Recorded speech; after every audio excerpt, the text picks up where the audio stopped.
Hello everyone, welcome back to my channel The Commerce Equations. Here we simplify the commerce concepts for you. In this video, we are going to study the second management function, that is organizing. It is the most important yet very easy topic, you can say that. But before getting into this video, do subscribe the channel, like, comment and share this video.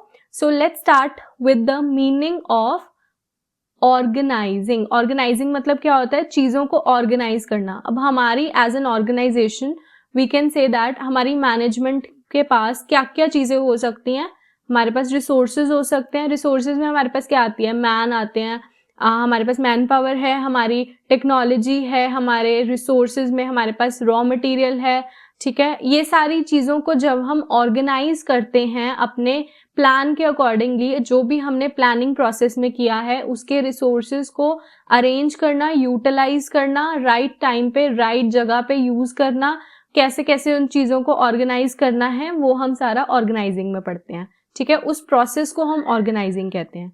Organising को हम define करते हैं as identifying and grouping the different activities in the organisation and bringing together the physical one, financial and human resources to establish most productive relations for the achievement of specific goals of the organization. ठीक है, organising क्या होता है? It is defined as कि आपको identify करना है कि आपको किन किन रिसोर्सेज की रिक्वायरमेंट है और उनको ग्रुप आउट करना डिफरेंट एक्टिविटीज को ऑर्गेनाइजेशन की, और फिजिकल, फाइनेंशियल और ह्यूमन रिसोर्सेज. फिजिकल मतलब कि जो भी आपके रॉ मटेरियल है, आपकी मशीन्स हैं, ठीक है, इन सब चीजों को, और फाइनेंशियल मनी, कितनी कैपिटल रिक्वायर्ड है, कितना पैसा लगेगा, इस पूरी इन्वेस्टमेंट कितनी करनी है, हमने पूरे बिजनेस को चलाने के लिए कितना पैसा चाहिए, वो प्लस आपके जो ह्यूमन रिसोर्सेज. अल्टीमेटली काम किसने करना है? हमारे एम्प्लॉयज ने करना है. तो ह्यूमन रिसोर्सेज, फाइनेंशियल और फिजिकल रिसोर्सेज को इकट्ठा करना, उनको ऑर्गेनाइज करना और डिफरेंट एक्टिविटीज को ग्रुप आउट करना, उसको हम क्या बोलते हैं? ऑर्गेनाइजिंग बोलते हैं, ताकि हम प्रोडक्टिव रिलेशनशिप्स को मेंटेन करके रखने अपने ऑर्गेनाइजेशन में और अपने स्पेसिफिक गोल्स को अचीव कर सके. ठीक है, it is about putting everything and everyone in the right place to get the job done.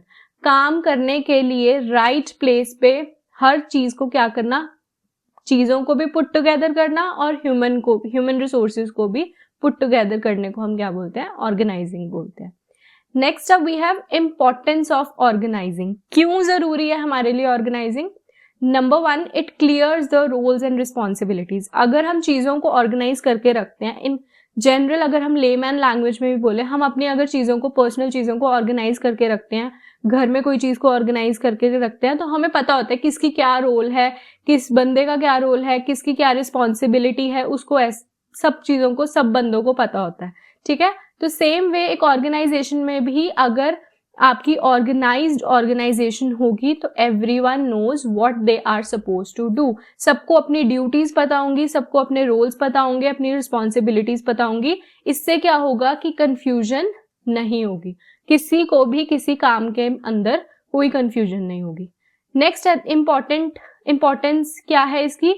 Efficient use of resources. Efficient use of resources मतलब आप रिसोर्सेज को अच्छे से यूटिलाइज कर सकते हो, उनकी अंडर यूटिलाइजेशन भी नहीं होगी, ओवर यूटिलाइजेशन भी नहीं होगी. ठीक है, आप अपने रिसोर्सेज को एक्सप्लॉइट भी नहीं करोगे. जैसे मैन पावर है, उसको आप एक्सप्लॉइट भी नहीं करोगे. जितना आप उसका यूज निकाल सकते हो, आप उतना ही काम करोगे. ठीक है, रिसोर्सेज जैसे कि हमारी मैन पावर है, मनी है, मटीरियल्स हैं, उनको हम यूज करेंगे वाइजली. जहां पर जौन सी चीज की नीड है वहीं पर यूज करेंगे ताकि वो वेस्ट ना हो. ठीक है, फैसिलिटेट्स कोऑर्डिनेशन.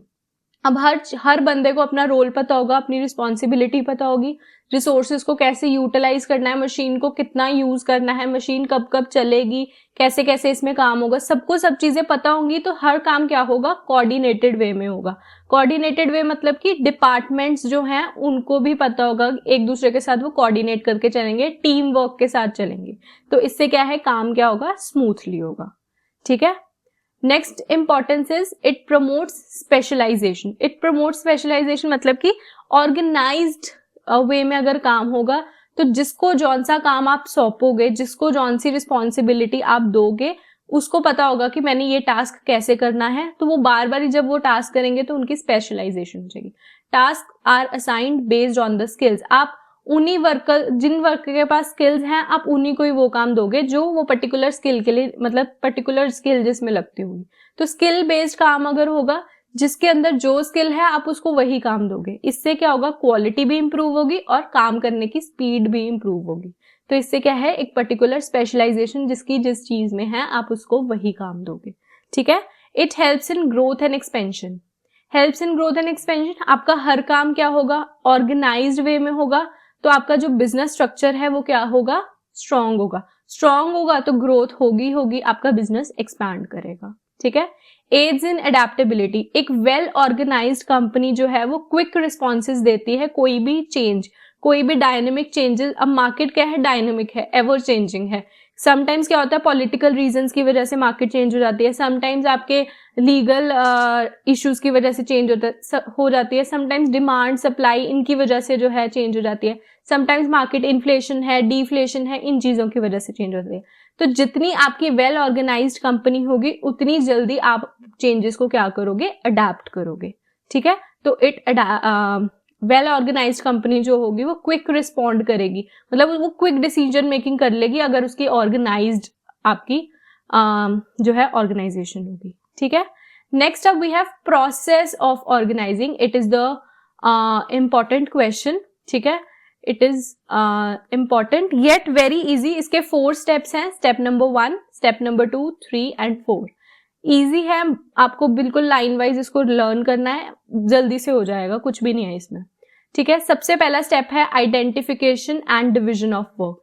सबसे पहला स्टेप है कि आइडेंटिफाई करो क्या क्या काम है, उनको डिवाइड कर दो अमंग द वर्कर्स। ठीक है। एक बंदा जो होगा मैनेजर, वो अपने एम्प्लॉयज के अंदर काम को क्या कर देगा, डिस्ट्रीब्यूट कर देगा। ये आपको मैं फर्दर डिटेल में समझाती हूँ। ठीक है। नेक्स्ट स्टेप है डिपार्टमेंटलाइजेशन। डिपार्टमेंटलाइजेशन मतलब डिपार्टमेंट्स में आप उनको बना दो। ठीक है। डिपार्टमेंट्स में जब आप उनको डिस्ट्रीब्यूट कर दोगे तो सब जौन सा बंदा जौन सा डिपार्टमेंट का, उसको पता होगा कि मैंने पर्टिकुलरली इस डिपार्टमेंट में काम करना है। कोई परचेज का होगा, कोई सेल्स का होगा एंड सो ऑन। थर्ड आता है असाइनमेंट ऑफ ड्यूटी। सबसे पहले आप अपना काम डिवाइड करोगे, फिर उनको आगे फर्दर डिपार्टमेंटलाइजेशन हो जाएगी, फिर आप ड्यूटीज को असाइन करोगे। Number 3 assignment of duties and the 4th step is establishing reporting relationship. काम तो आप असाइन कर दोगे पर उनसे इन रिटर्न पूछोगे भी काम कैसा हुआ, कैसा नहीं हुआ एंड सो ऑन। ठीक है। अब हम इनको 1 by 1 स्टडी करते हैं। Number 1 is identification and division of work. सबसे पहले काम को आइडेंटिफाई करना और फिर उसको क्या कर देना, फर्दर डिवाइड कर देना। ठीक है। The function of organising starts with identification of the total work which is to be done to achieve the organisational goal. काम को क्या करना, आइडेंटिफाई करना। Work is then divided systematically.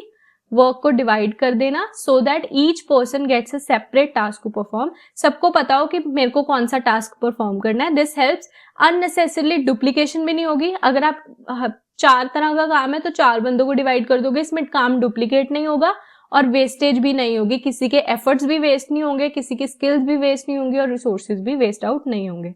तो first step is identification and division of work.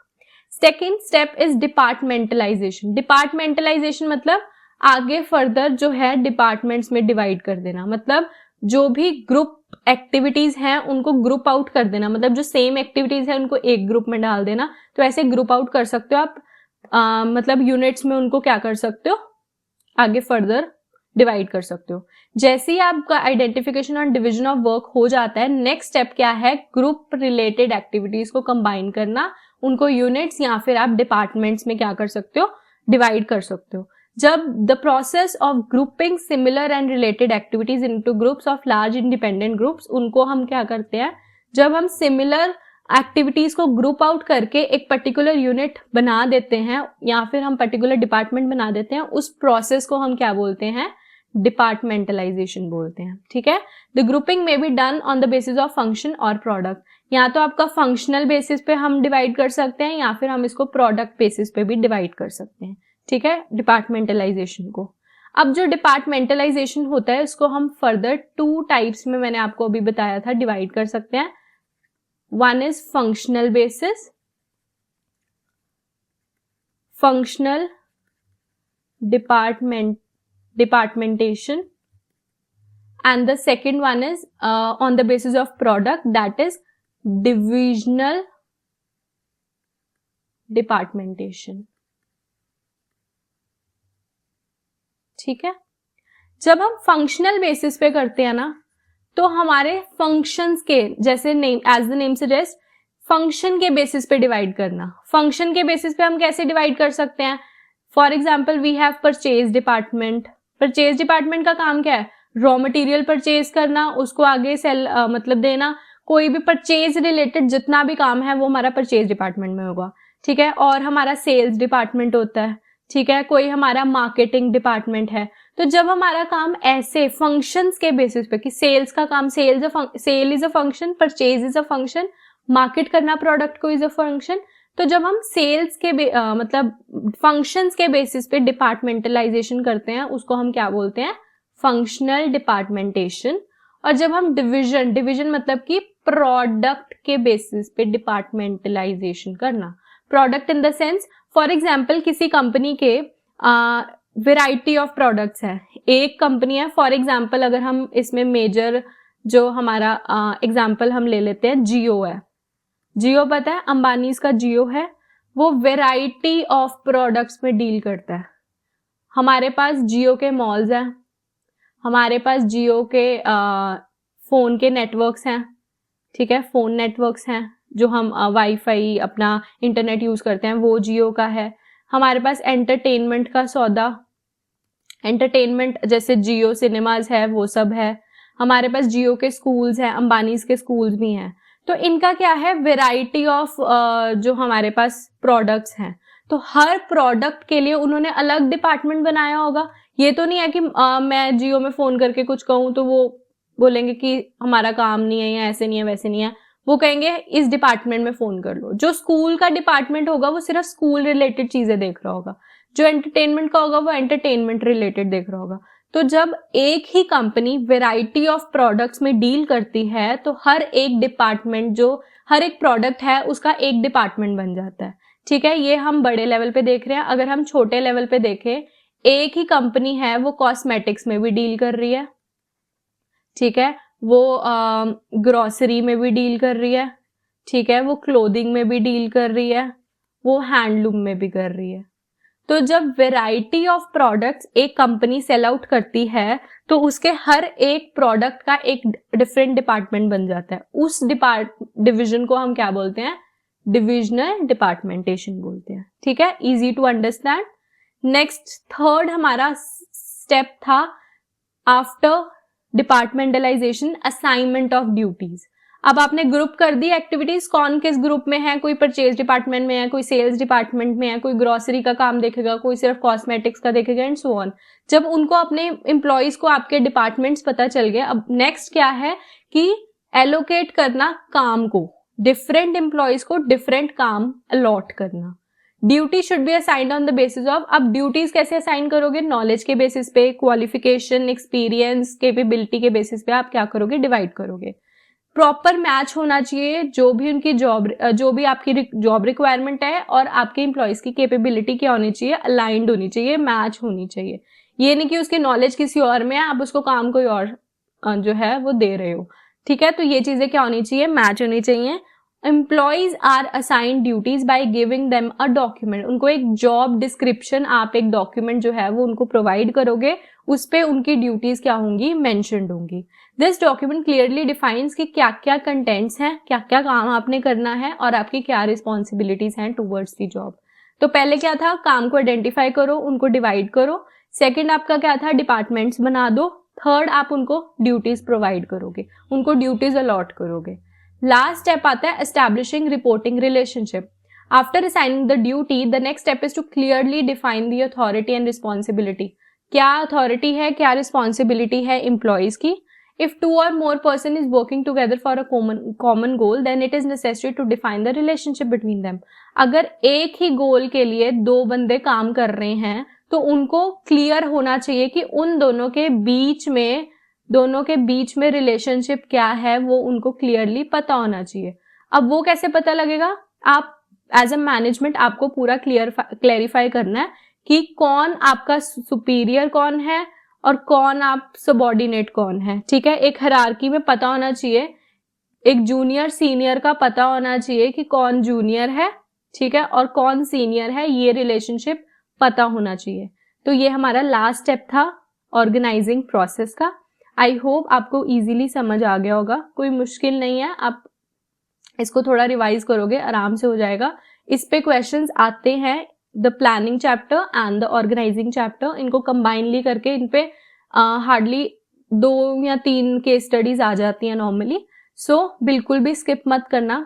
कोई भी doubt हो you can comment down below, I will definitely answer your question and I will see you in the next video. Thank you so much.